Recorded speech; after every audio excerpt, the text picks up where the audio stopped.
white modernity does not know how to deal with noise, right? Wait, can we just run that back one more time? Because I feel like that was important for us to know. Can you please repeat? Okay, so my name is Báyò Akómoláfé, and you said run that back. You didn't say how far back. Yeah, go for it.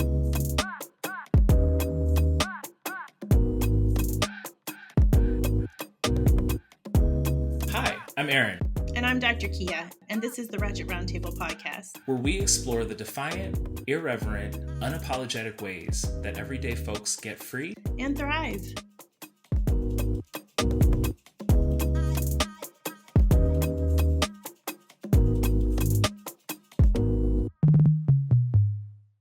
On today's episode, we're talking to Dr. Báyò Akómoláfé, celebrated international speaker, post-humanist thinker, poet, teacher, self-styled trans public intellectual, essayist, and author.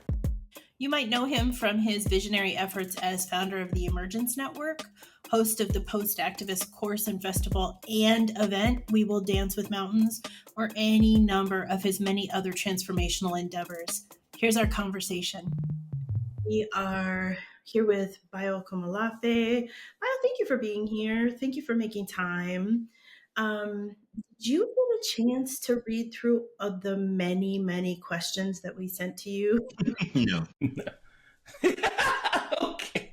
I never do. I never read through questions because I then get into this preparatory thing, and I like to show up spontaneously, fresh for what is emerging in the moment. So I failed in my assignment.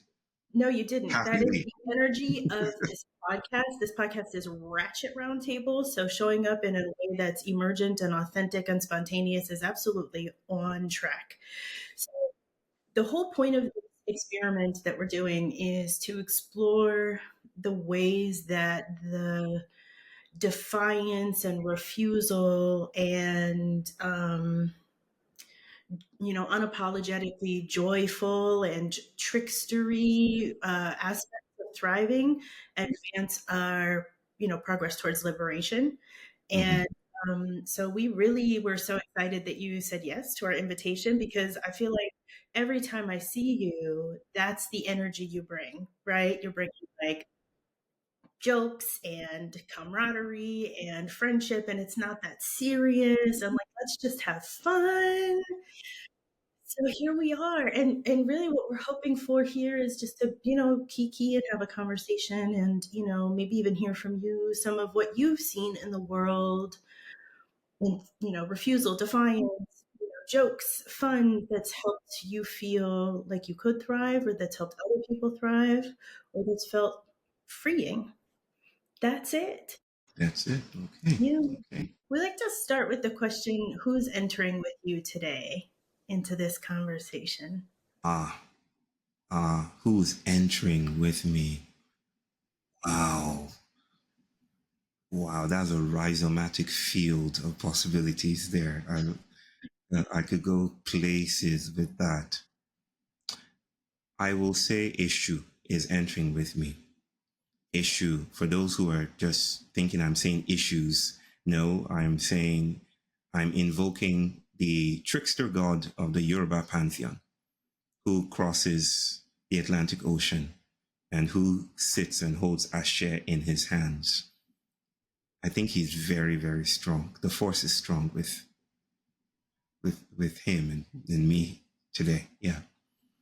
Wonderful. That feels so aligned. Thank you for that. I'm entering this space with my nephew, who's 7 years old and has become increasingly mischievous and hilarious. I feel like that's similar energy and definitely a big part of what keeps me joyful and grounded and what's important. So, welcome. Yeah.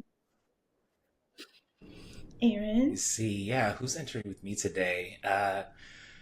I would say the spirit of some good friends from undergrad who have become colleagues of mine, and just a very nourishing conversation that we had yesterday that was right on time.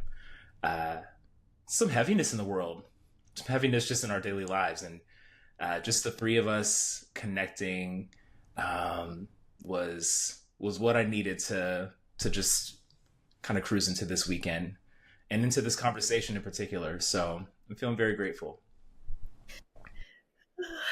Yep. Beautiful. Yeah. Well, I know it's very late for you, Bayo, and the energy might be a little muted, but I'm going to ask you this question about ratchetness. And the way that ratchetness is a concept you've probably come across, many, many times in your work and your life. And it's sometimes deployed as an insult, especially towards Black women, oh, she's ratchet, blah, blah, blah. And what has been really interesting is the ways it's been reclaimed and taken back as a liberatory, joyful, authentic, I'm just going to kind of an energy. I study thriving. And so my work is always about this bridge to thriving framework in the world. And what I've learned as I've shifted the center away from sort of white Western folks and shifted it towards people at the margins is rightness as a foundational lever for thriving. And that's what we're here exploring. And I'm curious if any stories or feelings or ideas emerge for you when you think about ratchetness as a means to getting to liberation or thriving. I am familiar with the concept, but not as familiar as you are. And it's not part of my everyday parlance. But what it invokes within its aesthetic for me is this idea of not being well put together, and and how that could be used as derogatory or abusive, but how in most decolonial gestures that becomes a critique of being well put together, right? It turns things on its head. It queers the idea of neurotypical completion, right? I'm hearing, who wrote Moby Dick? Sorry, my brain is tired. Like I said, who wrote Moby Dick again? What's his name? Charles Dickens? No. Is that no, I don't know. I do not remember the author's name. Bearded guy. I teach him in class. Finding out right now. Herman Melville. Herman Melville. Good. Google to the rescue. Is it? Perhaps. DuckDuckGo. But Indeed, he wrote a book called Benito Sereno. Yes. You've seen this? You've read this? I think I read it 30 years ago. Yes. But Wow. Good. It's about a slave ship that has crashed or something like that, and the eponymous captain of the slave ship is trying to deal with the situation, but is presently visited by an American captain, right? They're on their way to the plantation or something like that. And the American captain suggests, put your house in order because the slaves are noisy. They're uproarious. And he suggests, get yourself together, man, in what I imagine to be a jowly condemnation of the leadership skills of this captain. And of course, Melville wants us to see what's happening behind the scenes, because he invites the reader to notice that the noise is actually a form of intelligence. That the noise was subterfuge. It was like a form of fugitivity. It was an infra-politics. Behind the noise, they were planning to commandeer the ship and sail back to Africa. So the noise, it did not present itself as rhythm. It did not present itself as being composed. It did not present itself as being comely, but it was deeply ecological and intelligent.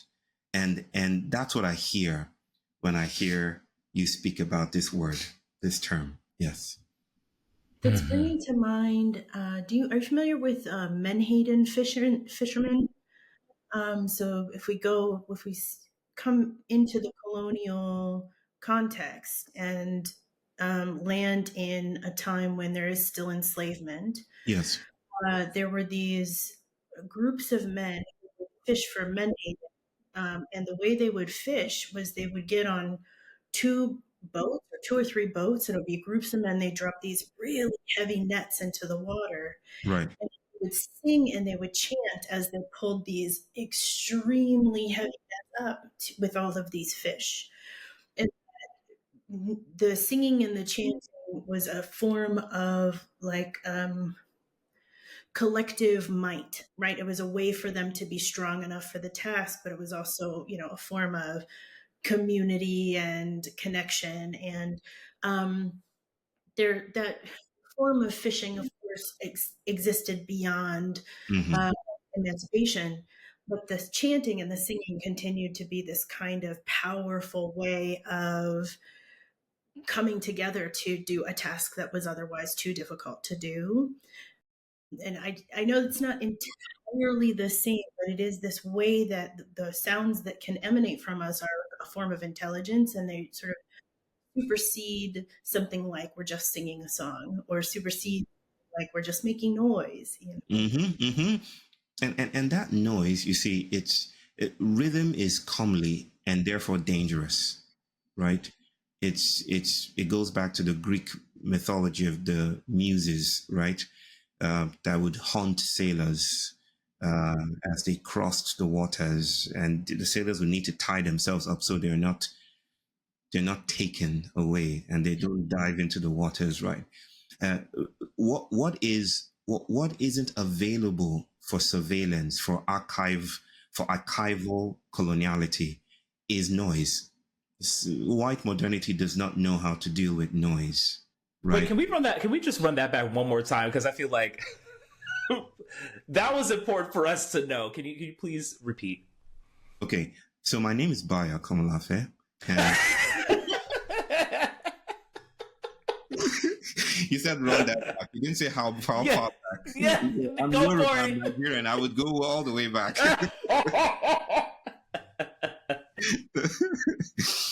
Oh man. Okay. Yeah, yeah. I was. It's that. Um. You've both watched the Avatar, right? No, not the Avatar. Avatar. James Cameron's Pandoran alien sci-fi epic, right? Yeah, you have, right? Biggest film in the world monetarily. I think 2008 or 7 was when the first one came out. The history of how it came to be is very, very intriguing to me as a black scholar. Um, James Cameron wanted to make a movie that was unprecedented. He does stuff like that, especially in the sound editing and the sound effects, the story with the sound. He wanted to make sound that had never been heard by human ears before. So he hired this professor whose name escapes me now, like many things seem to be escaping my head. Um, and she traveled around the world like a shoe and collected these sounds and put them together and created this alien sound. So she fulfilled her objectives. Mm. She tells the story on a website that is dedicated to this account. She gets James Cameron in a room.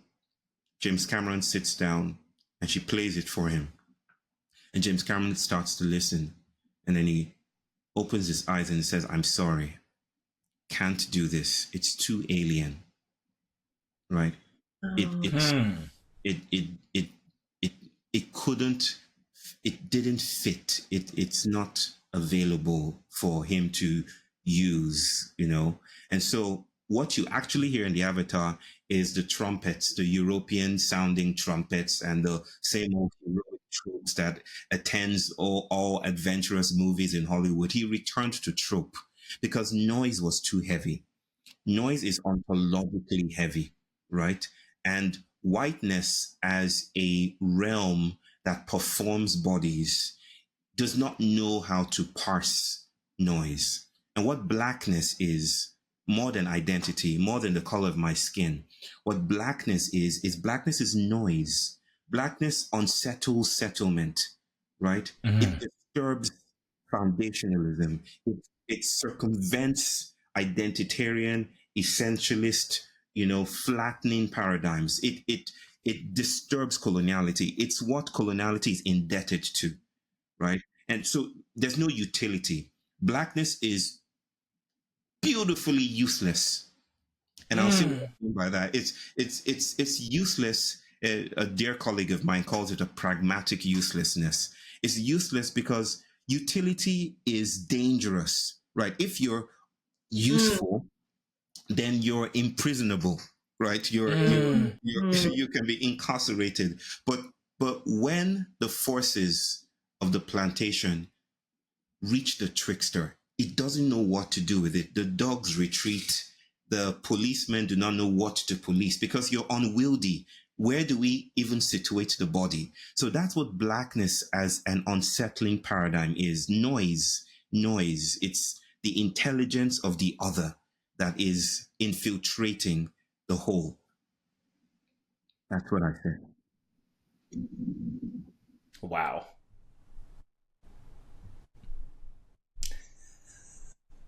Okay, bye. Love you guys. All right. Where's that mic? Where's that enormous mic? You need to just... Right. I'm so inspired by that. I have actual goosebumps. The word that kept coming into my head was illegible. Illegible, non-legibility. Yes. And thinking about that word, being able to read it, being able to write it, being able to comprehend, and just being so far outside of that. And my brain is a little bit broken now, right? Because now I'm thinking in the ways I've been trained to think, and I'm imagining in the ways I've been socialized to imagine, and it's jangled. Yes. So wonderful. Yes. Absolutely fantastic. Well, you know what? What it's reminding me of, and because you had mentioned the Avatar film, I remember seeing a clip of, I think it was somewhere on social media, about the second film. I think, that came out 15 some odd years later, came out like last year, 2023 or something like that. And one of the, if I'm remembering correctly, the crew had hired a black sign language teacher, interpreter to create one of the languages for the second film. And I'm thinking about, and I'm going to be transparent. I haven't seen the second film, right? But I find it interesting that there's these ways that Black people in the diaspora have learned to become what is the word that you just used? Illegible. I kept wanting to say unintelligible, but illegible, using communication that isn't perceivable by whiteness, but also is used for the making of capitalism in a film, right? The production of a film. So just both of those concepts are interesting to kind of put together. It's like we are illegible, but we are always trying to be contained by the ways that might be useful for capitalism. Yes. And that usefulness, that utility comes in the guise of what I call an iatro politics. And iatro means healing, usefulness. It's like well-being, right? It comes and it offers you power. It says, hey, we're going to offer you inclusion so you can find a seat of power here, right? There's nothing wrong with that. But as scholarship goes, being included is also a form of violence. Being included is also a form of territorialization. You see, there's something about the monster that repeats itself in my theorization, in my work, right? The monster isn't the pathological thing that we're told it is. The monster is the non-legibility. It's the promiscuity of bodies. It's how bodies do not fit neatly within the paradigms in which they're often imposed upon, right? White modernity is the vocation of domesticating monsters. That's what it Mm-hmm. does well, right? And monsters that have essentially been constructed, monsters that have been manufactured, Right. it's interesting to think about simultaneously having the demand imposed that you be this monster that is the creation of this, twisted imagination, and claiming that monstrosity as a source Yes. of wholeness and liberation, and refusal. Yes. And refusal. Recognizing that then that calls into question the concept of monstrosity in and of itself, right? Because we are divine and whole and our dignity is inherent and we exist beyond that limited imagination and always have. Yes. So many places to be at the same time. So many places to be in at the same time. Since we're still swimming in sci-fi tropes, the 1970 something first installment of Alien by Ridley Scott. Mm, You know Alien, right? The whatever. yes. Journey Weaver. Um, Yes, phallic, Sigourney Weaver. phallic skull, yes. Um, Turns out that the design of the alien, which is the xenomorph, was actually inspired by Issue. What? Yes, Whoa. yeah, it's exactly the skull, the phallic skull, the Oh, issue. Yeah, yes. yeah, which is a Yoruba god. But it gets even weirder because when the designers and the film producers were looking for someone to inhabit that costume, they Hmm? went around town, they couldn't find, and then they just happened upon this student, this I think 7 foot student. Turns out he was Yoruba, a Nigerian, Bolaji Badejo, That's right. and this guy who is the son of Ishu stepped into Ishu's costume, and I feel that that is what blackness as politics should inhabit today. We step into those costumes, we step into the trickster. That and the reason why I'm saying all this is that if you lean on a wall long enough, you take on its characteristics, right? You can be anti something and still participate in the logic of that thing, Mm-hmm. right? It's same rationality, right? And a lot of our politics is so tethered, so titrated to the idea of opposition. It's us versus them, and we did not notice that the pendulum that swings from left to right maintains the clock, right? It still Mm-hmm. maintains the mechanism. It may swing from the left and it may be on the right tomorrow. It doesn't care about who holds power so long as you're legible within its thesis of governance, right?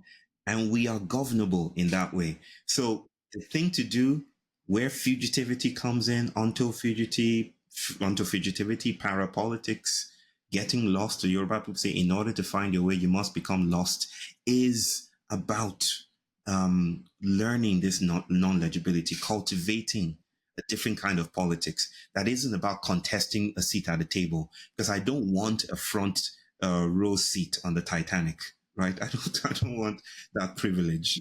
We saw what happened. So yeah. Curious about ways that people cultivate sort of a politics of a practice of illegibility and ungovernability. And I always come back to children when I think about this because they're just inherently wild and authentic and in their fullness until we make that dangerous for them, Yes. until we make that too difficult for them. But, many of us are no longer children and have learned to be governable.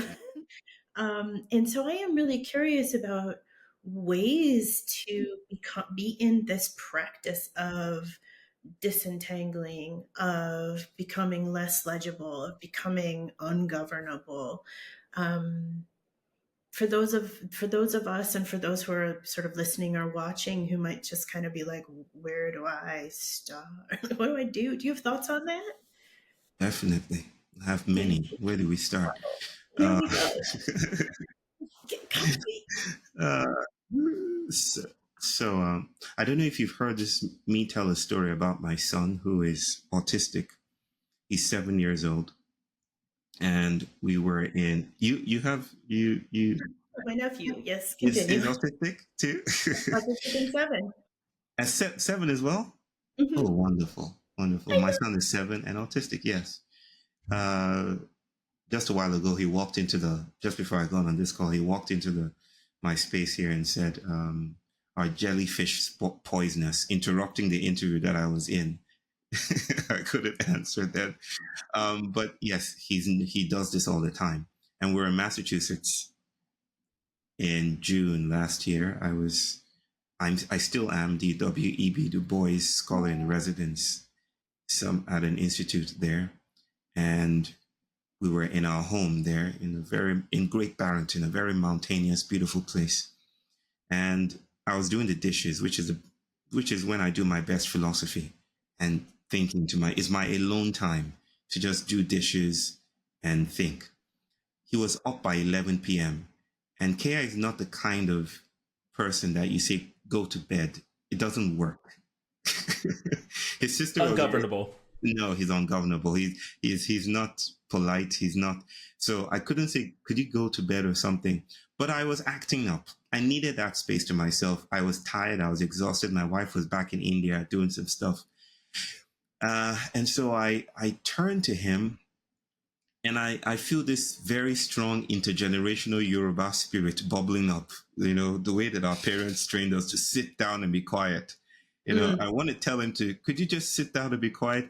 But miraculously, that vocation transmutates into an inquiry somewhere in my throat.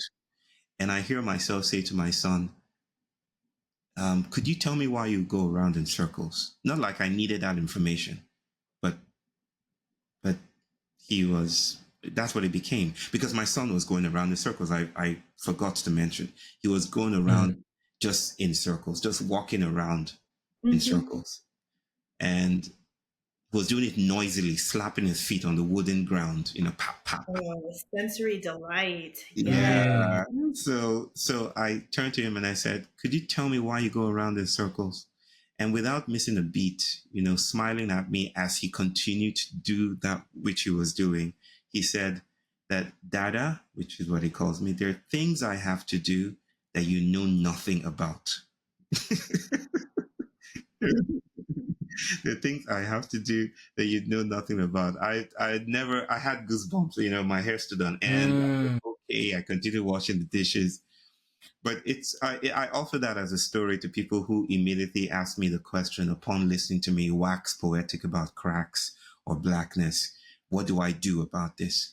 And I like to tell them it doesn't start with you. It doesn't start with the I, the individual that has to do something. This playfulness that is blackness is streaming everywhere around us. It is what the world is doing. Let me speak what Chinua Achebe said, that he spoke to the Archimedean idealist who proclaims, give me a place to stand and I shall move the world. It's a modern trope. We want to change things. Our activisms are based on the idea that the individual that rises up changes the world, right? It's very familiar. It's very heroic. It's a hero's narrative, the hero's journey. But Chinua Achebe, the foremost African novelist, he writes back, he says, that we do not, there is no place to stand. There is no place to stand.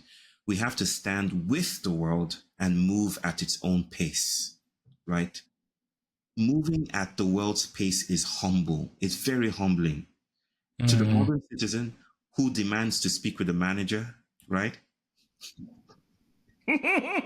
Yeah. I want to speak. I demand to speak with the manager. There's a sense in which our activisms are a demand to speak with the manager. I will speak with the manager of this climate chaos right now, right? There is a sense in which we're performing this Enlightenment thesis that we're in charge or we're potentially in charge, right? While Blackness is the invitation to settle into our collective failure, right? Where failure is not pathology, but failure is queer life, is horizontal life. It's exhaustion. It's the gulp in our throats when we insist on having our own way. It's the cracks, the filtrating lines that tells us we're never enough and we're never not broken. And this is beautiful, right? Let me stop there for now. I just feel the resonance of how that would be an invitation to love ourselves and each other, an invitation to come together, to recognize it's we, as you Yes. said. Yes. The origin point isn't the I, the origin point is the we. And I'm really present to a couple of things: the acknowledgement of the fact that we are nature, Yeah. the world, we are of the world, we are not separate from or above or in control of the world. Yeah. Yeah. Which is very humbling. Speaking to the manager of Very. climate change. Absolutely. I want to speak for the manager. Mm-hmm. Yeah, it is humbling to recognize we're not in control. And No. when we believe we are, that's how things fall apart. Speaking of Chinua Achebe. Chinua Achebe. You've read him? I'm not saying his name correctly. Please correct me. I don't think he would Achebe. mind. Chinua Achebe. Chinua Achebe. I don't think he would mind. Neither do I. Right. People are like, how do I pronounce your name? Is it Bayo or Bayo? I'm like, the Yoruba people are like in the mispronunciation. And this is not supposed to be some universal value. But in your mispronouncing my name, I meet God for the first time. Right. Right. It's a thesis of hospitality that refuses to cage the stranger or their lips, and that says, I am not complete myself. I'm not fully fleshed out. I'm still indeterminate. It's how we release ourselves from being caged or categorized by the lips of the other.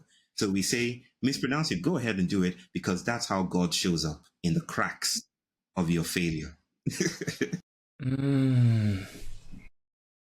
That's incredibly liberating. Wow. Wow. I'm curious about intentionality then. Okay, let's speak about that. Yes. Me mispronouncing a name innocently versus me mispronouncing a name with malice. And I can see that both would qualify as God showing up. And I am curious. I mean, what you're offering that is I am going to be sitting with this forever. What you're offering that's so powerful is the both and the humility, and here we are existing in these finite mortal journeys, and I always keep coming back to children, right? So if back to intention, when we're facing deliberate violence, when we're facing deliberate malice, and moving through the world and trying to raise these beautiful young humans and create spaciousness for their lives and the lives beyond, how do we deal with both the reverence for the divinity that's showing up in everything we experience, and also do our jobs as protectors, as parents, as people who love our community? I'm so now sort of in that. Well, I want to hear the second part of the question again. I'm attuned to that intentionality thesis, right? Let me just home in on that a little bit and see where that might spill, or if the question might diffract a little bit and become something else. I want to hear you say it again. I was, excited about the mispronunciation of the name, Yes. not, being a sort of a site of divine revelation, and the humility, right, of saying, I myself, the edges of me are not, there are no edges, right? Like, I am diffuse, I am. And I, as a whole and steady and self-possessed entity, have the capacity to experience either of those things and say, oh, that's simply the divine, revealing itself to me, and put it into this perspective and not necessarily be harmed by it. But there's a part of me that feels like there's going to be a point where someone is experiencing that malicious behavior and needs protection. And so this, I always come back to the children, I agree. right? The 7-year-old in a public school who's experiencing malicious, erasure. Yes. What do they do with that? How do Yes. they, and then what do I, as a person responsible for ushering them through the world into their, into a state of greater empowerment, right? Survival. Now I'm in survival. What do I do? So I'm just trying to reconcile the awareness of the not here, not now, not mortal, not limitedness of that, and the very mortal, very here, very now. Exactly. I hear you, sister. It's like we run the risk of overly idealizing some of these matters so that we lose focus of the embodied present material realities of people who have to live in the Yes. moment, pay their bills, navigate very, very weaponized environments. I hear that beautifully. But it helps me see, and it helps us see that, you see, harm is never neutral. There's no such thing as an idealized platonic harm. Harm is a function of moral habituation, the moral agreements that hold our bodies, right? If, the story of Blackness is the story of violent capture and dragging, at least the big B Blackness that I often write about, is the story of this pilfering of lives and bodies across the Atlantic, and then imposing names and worlds, and, from unsettled waters, dragging them into settlement. As a sister of mine, a professor sister of mine, would often say, Bayo, I think that bodies from Africa were imported into humanity. That humanity is a spectrum, a racialized spectrum, right? And it seems the vocation of Blackness, is at least settled Blackness, especially in the United States, has been to struggle for more space within this appreciation as human, right? It's a spectrum. So it's not just me. There are Black scholars that have said this. C.L.R. James, Fred Moulton. It's that Blackness as humanity, or man as a spectrum, is the vortex of where we're doing our fighting. Like, I want space here as well. I want to be seen. I want visibility, speak out. But yeah, I want to be appreciated and all of that. And if you do not do that, then you're harming me. So you can see that harm is tethered to a political process, which is the Anthropocene. We're fighting for space on the Titanic. And so humanity is a bounded and constrained it's a bounded and constrained again.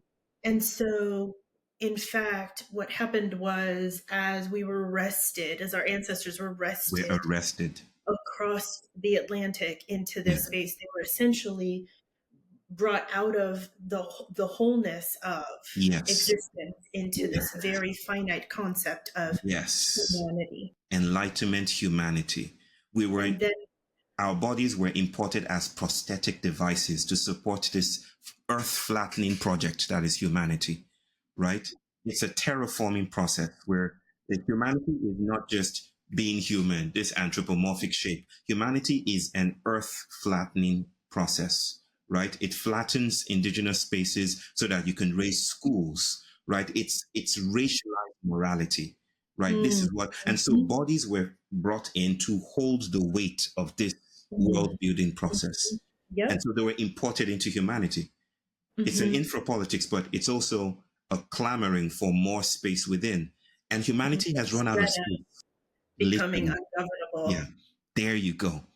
It's like we're fighting to rise to the top of a pyramid scheme, right? And And we've run out of space, quite literally. We've run out of steam. Humanity as a moral territory is no longer generative. This is what scientists call the Anthropocene, right? So we have to be alive to, sensitive to bodies within this space. It's not speak outside, but it's almost like a double move. We have to know how to hold bodies as they fall away from this spectrum. So we have to both speak with, but speak from beyond this moral space. This is what the trickster's work is. So it's a double move. We're speaking to the moment and saying, you are harmed. There's no dismissing that. You are harmed. You are harmed. And this harm travels in particular ways. But at the same time, we have to say, if you rise to the top of this scheme, of this pyramid, you will not be relieved from your incarceration. Don't go down this path. It's like, I want to be seen, but then there's this Chinese curse that says there are three apocryphal curses I have to add. The first one is may you live in interesting times. And the second curse is may you be seen. May you be seen by the emperor. May you be seen. The last curse is very deep. It says, may you get what you want. You're harmed, yes, but if you travel down this path as your medicine, you're only going to deepen the logic of where you are. You need out. You need the fugitive to come out of this plantation as a form of care, right? Yeah. And maybe to say something about that intentionality thing, I think if you are like me, raised in the global south, you just develop this organic suspicion of good intentions, because the global north is always coming with good intentions. America has come with freedom. What's that face? That's a meme. It's not a stank face, but the face like you. Like, there you go, Aaron. I can't do it, and I don't exactly. Yeah, that's the entire continent of Africa. We're like America comes, oh, we'll be free, good elections. So we're like, your CIA just installed someone here, and you're talking about freedom, right? So it's like it's like good intentions has led to 15 million pieces of fabric entering Ghana every week in the name of fashion and sustainability. And goodness, we're tired of goodness. We're tired of good intentions. We're tired of it. It's not working. Bad intentions, good intentions, it's all subsisting within the same architecture of oppression. And the good in that, in both of those logics, is really just propaganda. The intentions aren't really good. It's greed. It's greed in, dressed up as freedom. It's greed dressed up as liberation. It's just propaganda. It is, sister. But I want to double down on this a bit and say, for instance, good intentioned, well intentioned folks who care about the environment in the United States, in Europe, across the global north, industrialized nations, are every day waking up and parsing their trash into carefully delineated colored boxes, which make me chuckle because we have no such technologies where I come from, right? We have to do other kinds of living with trash and plastic. We have to hold the shit of righteousness, right? So these people wake up every morning and deposit their trash. They care. They're good people, right? Except they imagine in their imaginaries, these deposits, this waste goes to a green emerald city, right? Where it becomes this fascinating new tote bag and comes back to you as your claim to virtue, right? 97% of that actually doesn't go to a green emerald city. It comes to Nigeria. It goes to Vietnam. It goes to India. Good intentions, right? There is a sense in which it's not about the human that is good intentioned. It's about, or well intentioned. It's about the shape of the field and what that biopolitics is doing, how it is co-opting and using and channeling and resourcing, how it is whispering inclusion, freedom, freedom, To the progressive, you can be freer. To the Republican conservative, you can be free. Gain your freedom this way, but it is keeping up us in the house that modernity built, in the words of Vanessa Andriotti. So my sense, sister, is while I will not dismiss goodness, I think goodness and badness, I think in these times, they're misbehaving. They're no longer generating differential futures. So I'm looking for sensuous solidarities, not good people. I'm looking for sensuous solidarities. And blackness is this sensuousness that strays away from the circle of convergence. Mm. I think that's going to be troubling for a lot of people. It's troubling for me in some good ways. I mean, there are a couple of thoughts that come to mind. One of which, when you mentioned the Green Emerald City, pulling back, who's actually running Oz, right?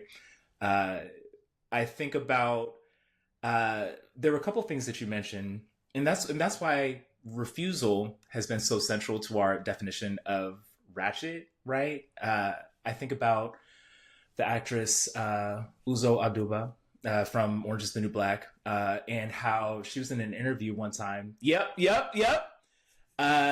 She was discussing when she was a child, she would shorten her name, or she would make it legible to white people, and she would say, Uzomaka, and she would say, oh, I'm Zoe, right? And her mother had told her, if these children, if you and the rest of these white children are expected to know Tchaikovsky and Michelangelo and all these names that are wordy, they can also figure out how to pronounce Uzomaka. Yes. And I think what's interesting about this conversation is that you're not saying we just fall back and let people say however we're going to say our names, because to Kia's point about, being good intention or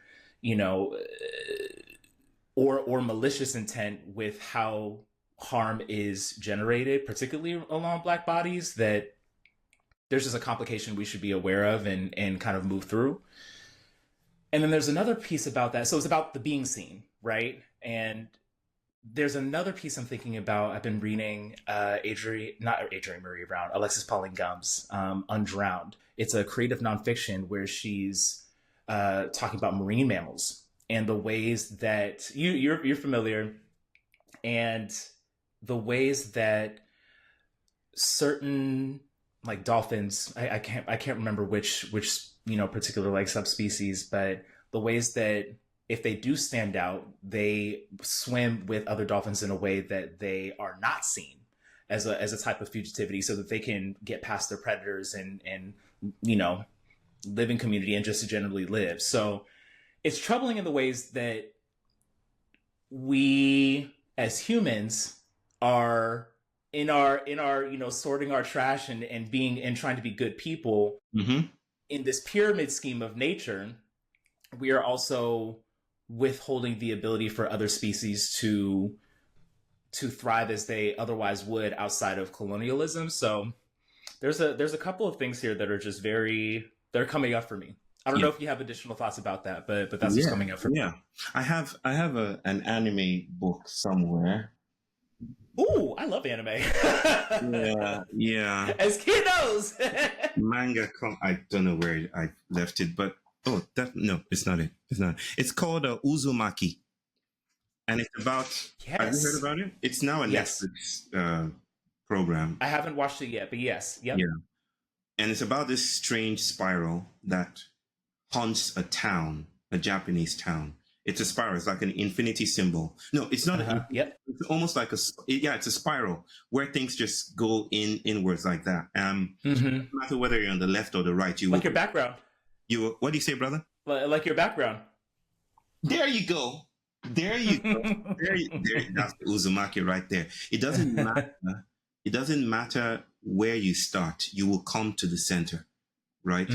So it starts to tattoo everything and literally bend the shape of that city. Bodies, humans start to become snails. Cities start to take on that shape. And then people realize, oh, shit, something is happening here. And they decide, oh, we're going to leave. So a faction leaves from the left and a faction leaves from the right. But because the city is behaving weirdly, they all come back to the same place. And so we thought we left you a while ago, 2 days ago. They always come back. I think, like Uzumaki, that there are larger fields of intensities, densities, thresholds, and actors that are obscured by modern notions of agency. They are invisibilized. So when you say refusal, I have the question, whose refusal? Is it our refusal? No, it cannot. If we situate it as our refusal, then we're back squarely in the game of individuation. Inside of the confines of There you go. humanity. We're back in the Inside confines. of that. We're using the same ingredients, though we're speaking a different language and we're trying to protect our own and all of that, but we're using the same resources, right? It's just it's like when I hear Oprah Winfrey speak about Black excellence, or Pharrell Williams arguing with me over a dinner table, and I had an argument with Pharrell Williams about Black excellence, right? We're arguing about Black excellence, and I said Black excellence could still be a form of white perpetuity.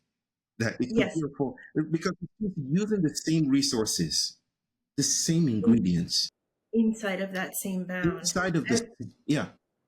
I have a question for you about modern notions of agency and questions of human purpose. I want to come back to sensuous solidarity at some point, but I'm really, what's coming up for me is, if modern notions of agency are fundamentally flawed, right? They're bounded, they're constrained, they're small and limited.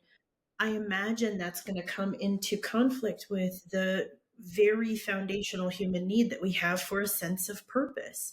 What do I do with my life? And especially if I have to acknowledge that this concept of agency that I hold so dear is not real or is flawed.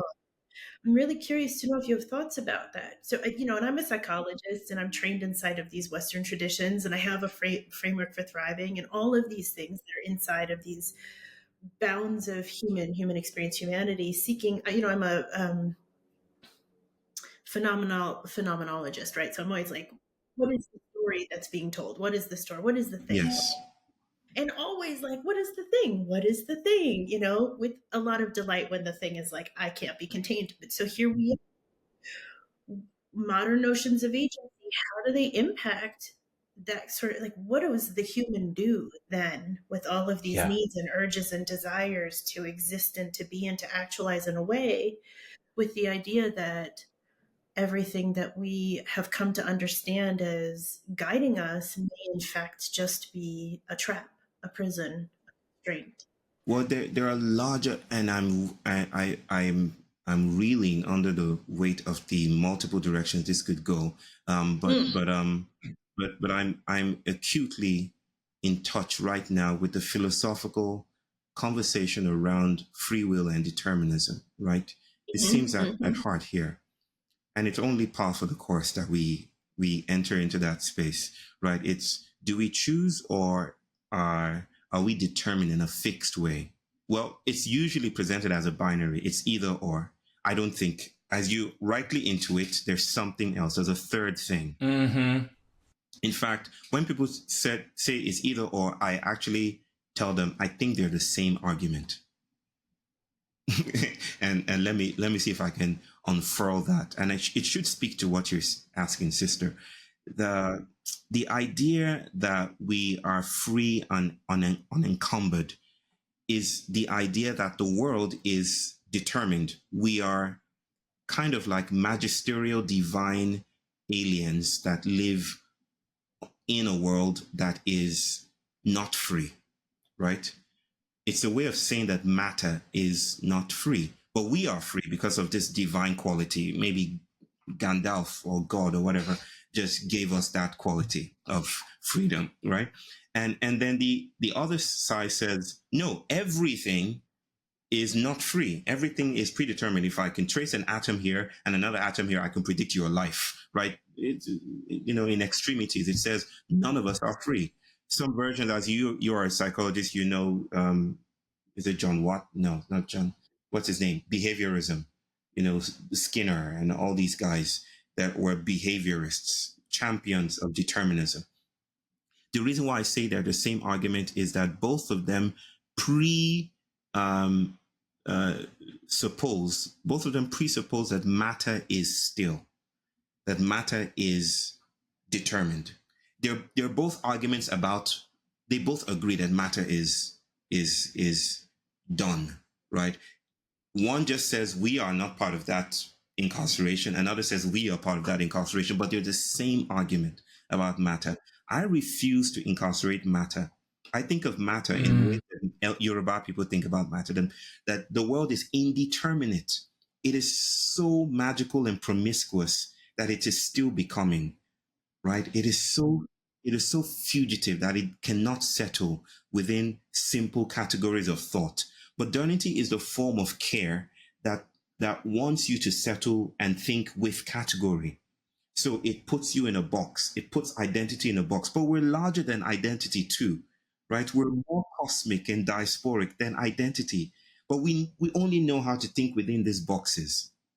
Now, I'm not sure where I was going with that. Could you remind me what the question was? Man. Modern notions of. I'm frankly delighted by the meandering. Yes. Modern notions of agency. So agency, when we speak about agency, already you can see that we're in trouble because we're starting from the individual that acts upon the world, and we observe the world that acts upon the individual, right? Psychologists are beginning to have a language for this now: embodied mind, embodied cognition, epistemic situationism, feminist materialism, new materialism, post-humanism, post-structuralism.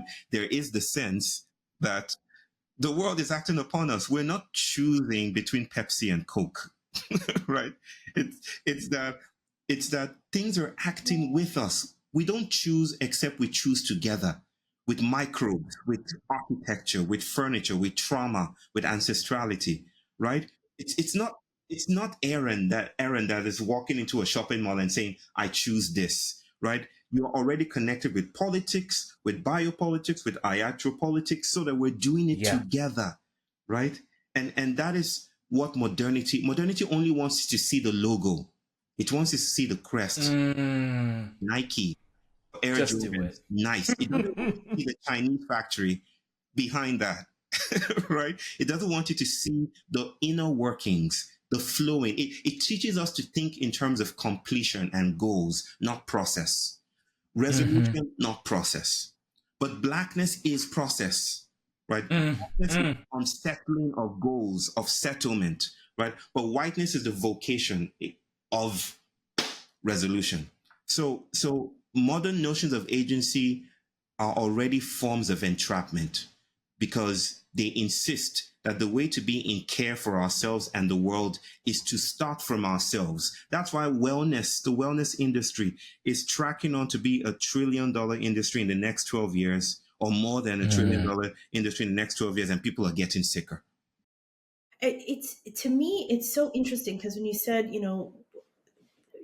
there's this, the way sort of whiteness has been constructed, and then of course the machinery, the colonialism, is all about mastering fear. Well, not mastering fear, eliminating fear, eliminating danger, eliminating the unknown.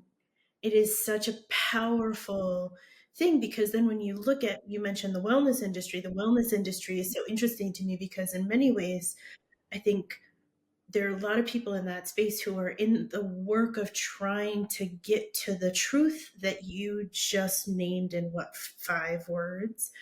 And then there are a lot, and we keep ending up, we're in the spiral. We keep ending up back where we started. We keep ending up coming back to the center of we're afraid to die. We're afraid to be in hardship. We're afraid of disability. We're afraid of difficulty. We're afraid of the unknown. And that's just a truth. That's just a truth of existence. That it's finite, and I just loved the anchoring into becoming. Yes. The anchoring into not being anchored. Yes. The anchoring into not being anchored is a book title that you should write, or a movie or something. It's beautiful. It's the becomingness of things. It's process philosophy. It's, you see, when we tie liberation to blueprints and design, then we fail to, then we run the risk of repeating the familiar, of repeating the patterns of the familiar, right? You were just doing your fingers like this, and I was remembering the death spiral. You know the death spiral of an ant. Have you heard about it? Yeah. Yeah. They go around in circles. They just keep on Yeah. going around in Yes. circles. Until There's they die. Yeah. some pheromonic thing that happens, and they just keep going around. And it's like they urge themselves to keep on going. Militaristic, impervious persistence. They're like, we're about to get home. Just keep at it. Like this is when motivation and inspiration can become insidious, right? It's like, just keep going. Don't give up now. We're almost home. We're almost arriving. But they're part of a larger pattern that they cannot see, and they die in that circle, right? So that is a form of iatropolitics. It's when the medicine that grants us rest from oppression maintains incarceration. Yes. Right? It's like, here, have a bed. It's the Greek story, the Greek myth of Procrustes, the highway robber, who would welcome travelers by night. Give them a bed. It was the first Airbnb. Like, oh, you're traveling. Oh, you're going to Athens. Come and rest in I will give you bed and food. And they would come into his room, and in the middle of the night, he would come, sneak up on them, and measure them in relation to the bed. If they were shorter than the bed, he would tie their limbs to the bed and to a contraption and stretch them out. Their bones will crack as they fit the very dimensions of the bed. And if they were taller than the bed, he would cut them down to size. The violence of inclusion. Right? So that's an iatropolitics. It offers rest. They say, come, there's seat here. There's power here. Come, have the White House. Have it. Have it. Diversity in the White House. Have it. But it maintains governance. It maintains legibility, and legibility is dangerous. Now, I think.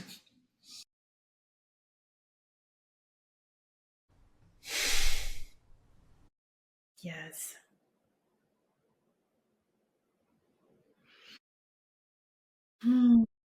Yeah, I gotta sit with that one for a little bit. Say bye, y'all. Stage We're left. gonna be rewatching this and thinking about this and sitting with this for a while. Yeah. Can we come back to sensuous solidarity? Yeah. Yes, let's do that. Okay. I feel like I have begun to I feel like I'm lingering at the edges of this. And I'm feeling self-conscious about my desire to become more to understand it better, because I feel I can feel myself in the box. Yes. And I'm also just present to the power of language as a source of coming together, as a source of it is a part of the becoming, coming to understand one another better. And so I am in these two places right now of not wanting to be in a box and realizing I need the box. So thank you so much for wrecking my brain today. But no, can we come back to sensual solidarity? What do you mean by that? I spoke in 2023, I spoke with a brother, Palestinian director of theater in not the West. I was speaking with him. I was running my course, We Will Dance with Mountains, and I wanted to invite him with my younger brother, Jordi Rosales. We were going to invite him to perform during the course, an online course, but it's big and many people showed up for it. It was December 2023. But somehow the logistics fell through, and I just decided to have a Zoom conversation with him. First time meeting him, and apparently the last time, because he started to speak about his life, what he has to go through, how his brothers were radicalized when his parents were killed by the IDF, and how he decided to take a different turn to theater, to drama, to see if that could do something other than just kill and repeat the violence that was. And he kept on looking around him and about him because he felt that, I don't know if they may come for me at this moment in time. It was a bit dramatic. And if one were entirely removed, almost as removed as a Trump who is insisting on building the Riviera of Gaza, you would think that it was just performance. The next day, he was taken by soldiers. The next day, I was one of the final people to speak with him using that technology. He was taken, and it was in the papers. He was taken by trucks. They gagged him and they put him in a truck, and he hasn't been seen since. But before he was taken that night, he said to me, "We don't want your peace." By your, he was speaking about the world. And he understood that a lot of people are fighting for peace now. And he said, "We don't want your peace." It was such a shocking thing to hear. He said, "What about our ceasefire essays? What about our solidarity efforts? What about our positive attempts to help you all?" Right? And it's like, we don't want your peace because your peace is the peace of the graveyard. Your peace is the US saying, "Shh, accept our terms. This is what you have to live with in order for things to go by." He said that the arguments about two state, one state, it's dead on arrival. He said it's lifeless. There are other vocations at work now. We want to think differently about our times. It was such a powerful thing to hear. And it helped me situate solidarity as also limited, right? That solidarity, yeah, we want to act in unison with others. But the question is, what are the ethnographic algorithms? How does solidarity actually perform itself? How does it materialize? Then we talk about Twitter, we talk about social algorithms, we talk about reaching your legislator. You talk about all those ways that we perform social solidarity within modernity, and how modernity in its creaturely intelligence knows how to maintain itself or to use your solidarity to maintain its logic. Right? It's like saying, I demand. It's the seeing the manager thing again. I know people are angry, like ceasefire. We demand a ceasefire, and there is no downplaying or dismissing voices speaking out. There is no downplaying people rising up. Right? I don't need to be a Bernie Sanders to know that when people speak up, things happen. Yeah, but the world is not only populated by people, it is populated by patterns, right? And we have to learn to see people in juxtaposition or in relation to patterns. That it is not enough to speak up. It is not enough to say, "Stop it," because your "stop it" could actually be resourcing the same logic. Think about the Holocaust. Think about how horrible that is for Jews around the world. Think about how terrible that experience was. But think about how that pattern is repeating itself against Palestinians, right? I watched a video of a Palestinian walking away from a checkpoint with marks on his hand and on his feet, right? And I thought to myself, where have I seen this before, right? That the victims have now become the villains. The patterns is beyond intentions at this point. It's that patterns beyond our intentions. These are agential, ecological, cosmic things, and they move, and they have moved positions. Zionism became this quest for settlement, and you can almost begin to understand the trauma behind Zionism, that we are homeless. We need a home of our own. But that became a colonizing ethic, right? So when I talk about sensual solidarity, I'm not talking about a goal. I'm not talking about a resolution. I'm not talking about knowing exactly what to do. I'm talking about sitting with the trouble of our imbrications with these realities. I'm speaking about what we're doing right now, just the realization that we're complicit. And there's no space of purity. There's no righteousness here. That that we are part and parcel of a machine, a war machine. Even with our good intentions, we're part of a war machine that is proliferating terrible things, war and death. Yes, something about that makes me humble and makes me want to listen differently. And this is where fugitivity and the trickster and mythology and other vocations come to bear.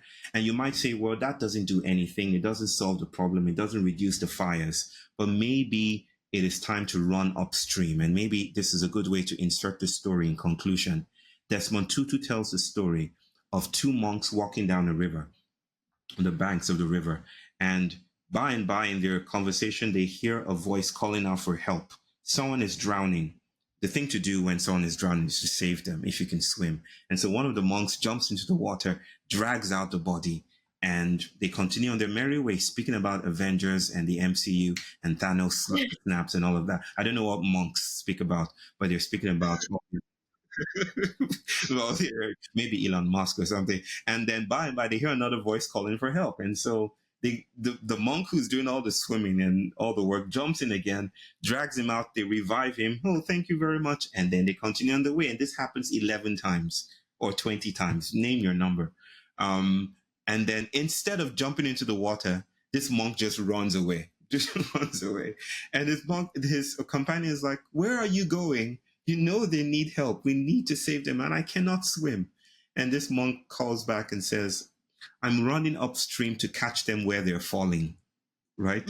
I'm running upstream, right? It's now not about the episodic realities of trouble save, because that could be part of the problem. He's running upstream. He's not dismissing people, but he's now attuned to patterns. Sensuous solidarity is about patterns, patterning, and openings and cracks and what we can do in those spaces. It may look like failure in the eyes of the establishment, but that's a good thing.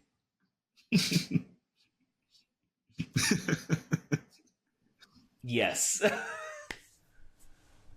I am present to the time of day, and you did say in conclusion. Yes. It is 10 p.m. here in India.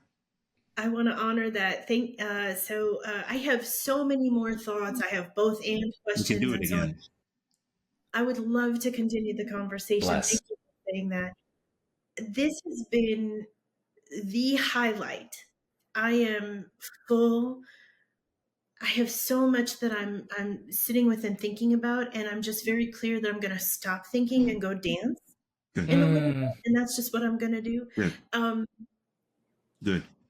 Thank you. Which brought me to my question. I have one more question, and it was about music. It was we think about Blackness and sounds, and I want to know if there's anything that is helping you dance through this life that we've been given. They not like us. They not like us. Definitely go add that to the playlist. Fantastic. If you're talking about music, not my poetic ramblings, then I do a lot of Fela. Are you talking about music, Fela Kuti? Yeah. Yes. Afro beats. I'm kind of an 80s guy. I love 80s rock and roll or pop music, British invasion kind of stuff.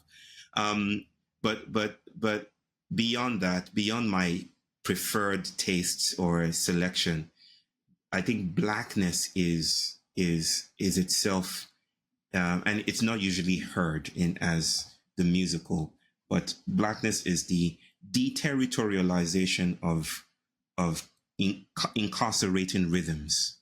It's the opening. It churns and it queers the ways we hear things. This is why I think of Blackness as noise, along with Herman Melville, right?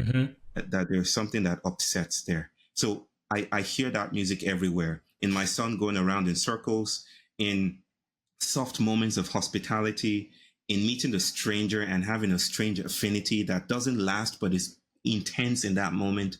It's Blackness shows up in ways that are never programmable. You cannot program Blackness. It is the trickster in its dancing. I too am full. Thank you so much. Thank you so much for that. Thank you. Thank you. I enjoyed myself. Whew. Wow. Wow. Wow. We're going to be chewing on this episode for a while. Not the whole idea of having humanity be a trap. Like, what? Yes. And in terms of thriving, I really appreciated Brother Bayo's story about the need to go upstream to stop people from falling into the river rather than trying to rescue everybody one by one. That reminder that we have to seek out and address root causes. It feels really important right now. And it's a foundational kind of community and selfhood level mandate, if we're talking about thriving dimensions. And then he also talked about, like, rather than sending excess clothing to be recycled, we just need to eliminate fast fashion and consumerism in the first place. So, really, root cause, full stop. Yes, Mm-hmm. absolutely. And I love that story about Brother Bayo's son. The Mm-hmm. abundance of recognizing and welcoming a child's knowledge of self tied to pleasure and relief and self Mm-hmm. expression.